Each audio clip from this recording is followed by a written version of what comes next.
Welcome back guys. In this video we are going to see the basic methods in the REST assured. Not only just in a REST assured, these methods also present in a REST API. Okay, so first let's understand what is the difference between REST assured and REST API. So the REST API is used by the developers to develop the API endpoints, but the REST assured is used to test these endpoints. Okay, so for example, some people use Java or JavaScript to develop the application, and automation testers use the Java and JavaScript for testing those applications developed by the Java. So similar way, REST API is for development and REST assured is for testing the APIs developed using REST API.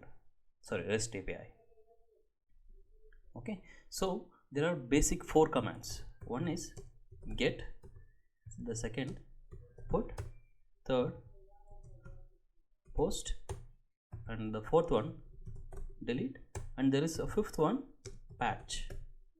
Okay, so in this video we will be seeing only the first four methods, and patch we will not be covering because our APIs does not have a capability to handle patch command. Okay, so let's start with a get command or a get method from the REST assured.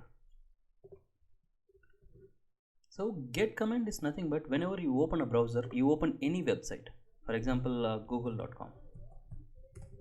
Okay, so if you hit enter, but before hitting enter, let me open the DevTools, Control Shift I.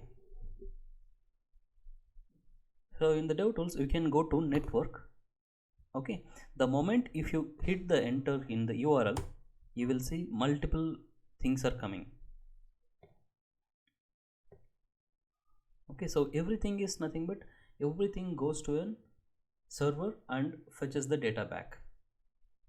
Okay, for every request there will be a response. For example, here this is the one we are hitting, www.google.com. If I click it, you can see the response. We have given the request, and based on that request we have received the response. Okay, similarly every web page will have a response, but what we are seeing is how to hit an API endpoint. Even API endpoint also we can hit it with the browser with the right capabilities. For example, let's cover a basic endpoint. So for this purpose we are going to use a API endpoint called /sample/API/product/read. Okay, if I put it in the browser, basically this is a get command.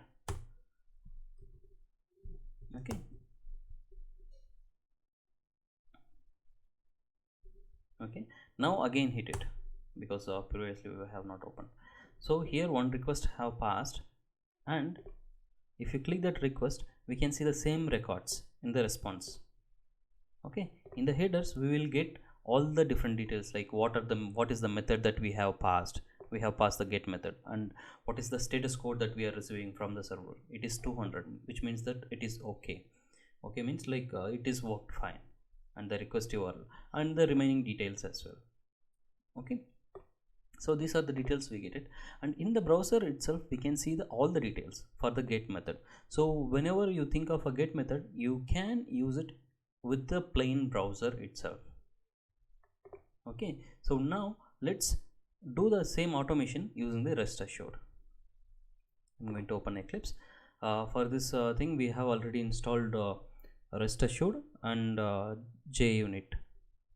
Okay, so I have created one sample test with the JUnit 5.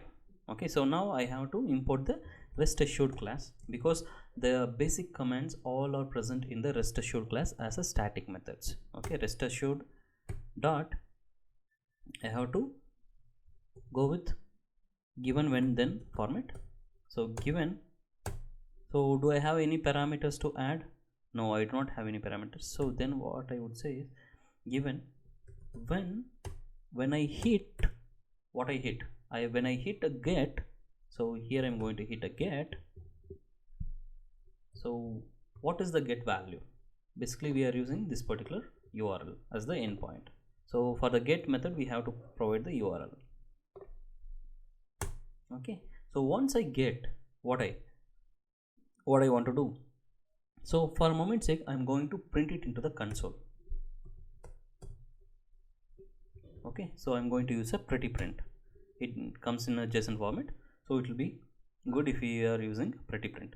Okay, now I'm going to end this method. Now if I run this particular method, whatever you see here as the output, okay, the same thing will be present in the output console also. Okay, but what happens is like the console is limited, so console number of lines is limited. So what we do is we will get this thing, but we will see end of the things, I mean these things only, but everything will be printed here. Okay, let me run. So I'm going to run it with rest, basically a JUnit file launcher, that is. Okay, it's taking a moment. Now it has printed all the things. If you see, if we scroll top, it will showcase all the things. Let's check the bottom one. Okay, 618 best product you have never seen. Okay, 618, you can see it, and here also you can see at the bottom you have a 618 and the best product you have ever seen. You have never seen such a product. Okay, it has brought that particular details. So at the same time, if you want to read a specific details, that also you can do it. So it will be based on your API. So you have to contact your APIs how to access the individual items. So with respect to this API, you have to put a question mark. Basically this is a query parameter, and then we have to pass the ID, which ID we want to print. For example, this ID we want to retrieve. Okay, now I am going to bring 618, ID equal to 618. Okay, I saved it and I am going to launch it again as a JUnit test.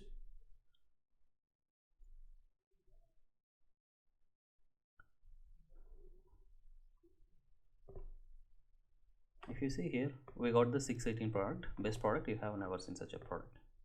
Okay, so similar to this one, you can access all the get methods. So as of now, we have printed the content into the console.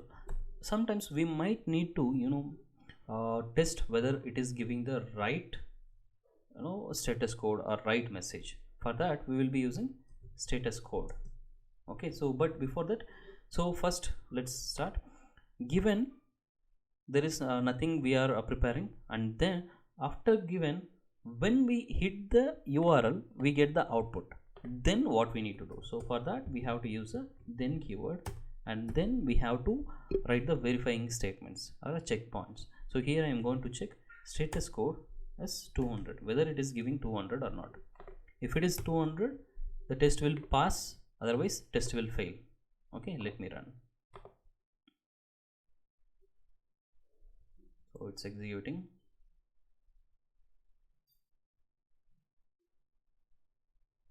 The test is passed. If you see it here, the test is passed. In case if I put it 201, then the test is going to fail. Let me rerun.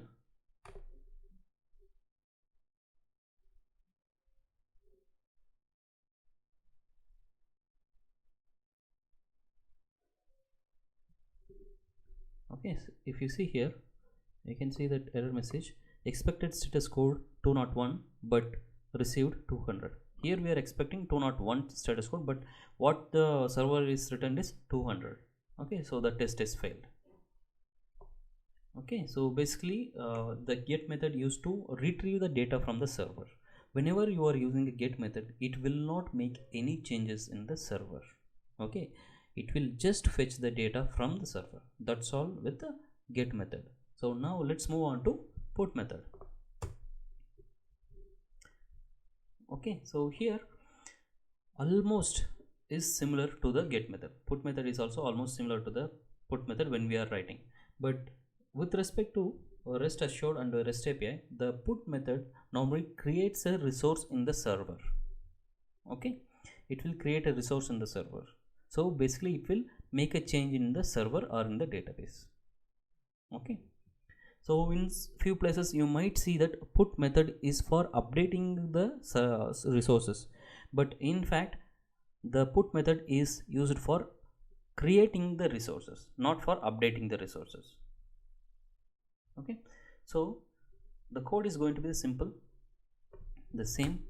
get when, and then we will have put, okay, and then we will have a pretty print. Let's have a pretty print for moment's sake. Okay, so now we have these details, but before that we might need to pass few other details. Now we are going to put what I am going to put and where I am going to put. So these two details are mandatory. Okay, so for this, creating this particular, let's copy this JSON into a notepad. Okay, so these are the details a particular server accepts. But if you say it ID, most of the time the server won't accept because it is auto generated by the database, and also the created date also will be created by the database. So we have to pass name, description and price. And when you are using a different API endpoint, you might need to pass a different values, okay, not whatever is present here. So let's create something called video example. Okay, let's see video and say like REST methods example. Okay, the price is 1000. Okay, so these are the details I want to pass. But where I want to pass, whether should I put it in a put or when or in a given. Okay, after a given we have to prepare this particular body. Okay, for that we will be using body. Okay, so there is a statement called body, so in that one you can paste it. Okay, so when you are pasting, this is mandatory that other things are escaped. For example, let me copy it. First put double quotes, and inside the double quote just paste the body. So now you will see that it different, all the characters or all the double quotes are escaped. Okay, so that while passing the JSON it will go just like what we see in the notepad here with the double quotes and the colon and all. Otherwise it won't go. If you remove this slashes or slashes, basically the double quotes will not go. Okay, so to avoid that one, we are adding the slashes escape sequence. But with the latest Eclipse versions, normally whenever you paste that whatever the source code, I mean source text, it will add those escaping sequences. Okay, you do not have to worry about. So now I said I am sending this particular body, but what is the type of this body, that also I need to mention. So here there is another method called content type. Okay, in the content type we have to pass what type of content this body has. Okay, so basically this is a JSON, so there is another enumerator. You can go with content type. Okay, so this enumerator content type dot, you can choose the what is the type that you want to. Here I am sending a JSON, and a few other applications might accept just a plain text. Okay, depending on your API endpoints you have to pass the value.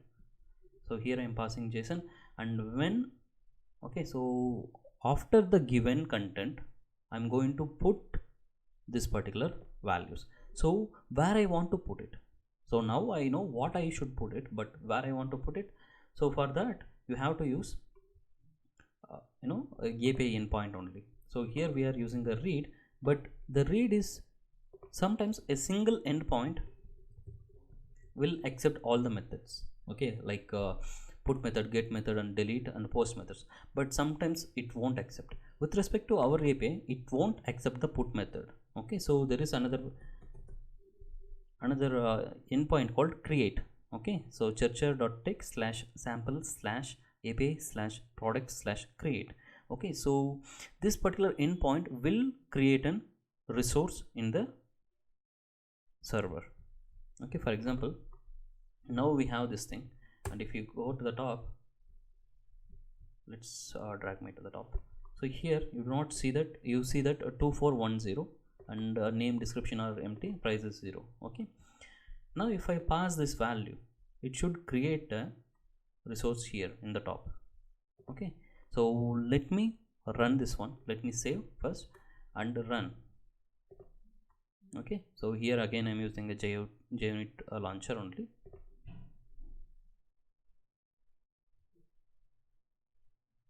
So here we are printing like what is the output. Okay, it says product was created with UI. Okay, so if I refresh it now, I should see that whatever we have edited. So 2411 is the ID which is auto generated, and the name is video, and description is REST method examples. So the same thing got created in the server. Okay, basically in the database, and the server will fetch the data from the database. Okay, so for this one you can also weave in the UI also. So we have another UI, another URL. You can say here after API you have to put API underscore UI. So if you open this one,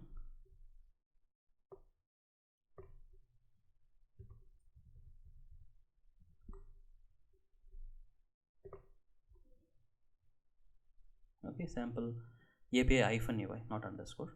So if you see here, whatever we have created here, the same thing is reflecting here. So this is the API and this is the UI based on that API. Okay, if I delete here, for example, let me delete this one. Now this got deleted. Now if I refresh this page, this data will be gone. Okay, so we have a API and UI for the same purpose. So the put method normally creates a resource in the server. Okay, it does not help you to update a resource, but it helps you to create a resource. Okay, so that is with put method. And then we have a post method. Post method is also similar to put method. The only difference is the post method will update an existing resource in the server. It will not create any new resource, but it will update an existing resource. Okay, so now for the post method, the whatever we are giving here details, that is going to be the same. The only difference is we have to pass the ID.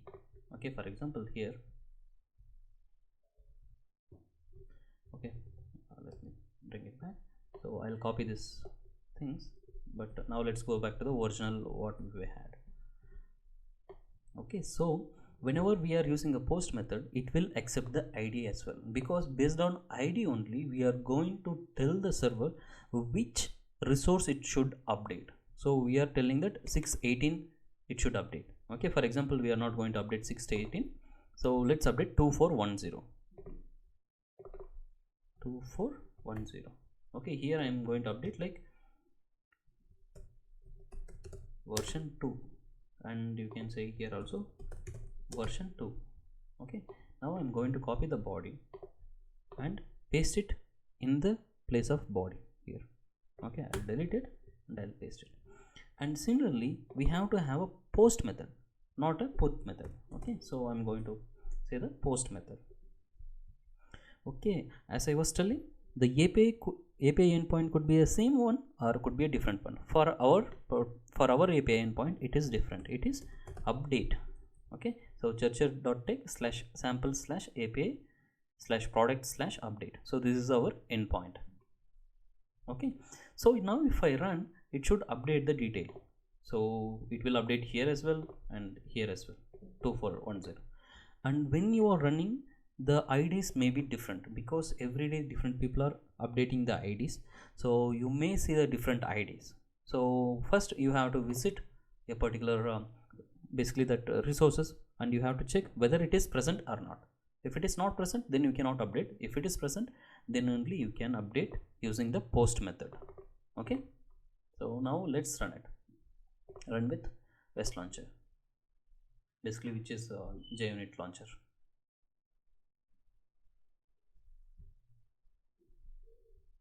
Okay, it is still executing. Now it's, if you see here, the result product was updated. And if I go here and refresh, the 2410 should be updated. Name version 2, and description is REST method examples version 2. And similarly in the UI, if I refresh, I should be able to see that value. Okay, it is loading. The same values are reflecting the UI, because the UI is built on the API, so it automatically reflects the same values. Okay, so The post method normally is used for updating a resource which is already present. Okay, but in some places, some developers, based on the developers, they might use it as a different one. Post method might be used to create the resource and put method might be used to update the resource, but in actual, put method is for create and post method is for update. And then we have a last method, which is delete. Delete is nothing but deleting a particular resource. For example, from here I can delete by clicking the delete icon. Okay, so delete button I have clicked, now it's gone. Okay, again I can click, again it will be gone. Okay, so now we are going to delete 2408. Now it is present here. Let's delete 2408. 2408, but we will not need all these details because we will need only one detail, which is ID. So which ID we are going to delete, which is 2408. Okay, so the remaining body is useless now.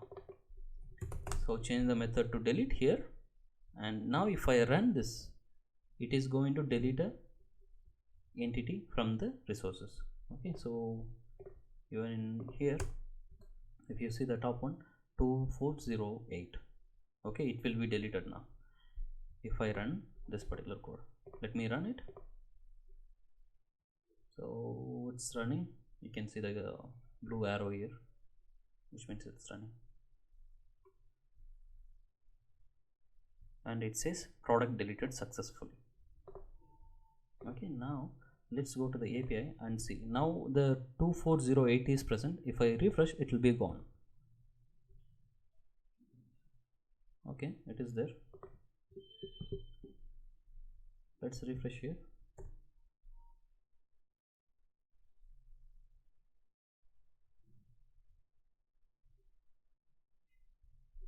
Okay, some problem is there, I can understand that.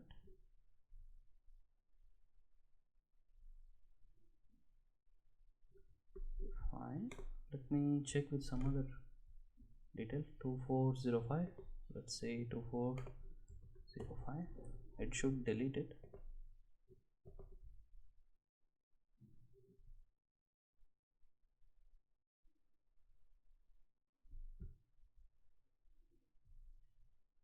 Yes, so even though it says the product is deleted, here we have missed a comma, so we need to remove this comma, then only it will work fine. Okay, so now let's try to delete 2408 itself. Okay, that's one small mistake I have made. Okay, 2408 is still there, and even in API that 2408 is there. So there was a comma here, so I have removed it. Now it should delete that particular resource from the database. Executing, and now it is deleted. Okay, if I refresh now, the 2408 is gone, and here you can see that 2408, 2405. If I refresh, the 2408 will be gone. Okay, so that's all with delete method. So basically, get method will fetch the details from the server, and put method will create a new resource in the server, and post method will update the resource present in the server, and delete method will remove a resource from the server. And there is a patch method, and basically which is nothing but it is similar to post method, where in post method we will be updating all the details, but when we are coming with patch method, we will be updating only one or two fields, or a partial fields we will be updating. Only that is the difference. Okay, yeah, so that's all with this video. If you have any doubts, let me know. Thank you guys.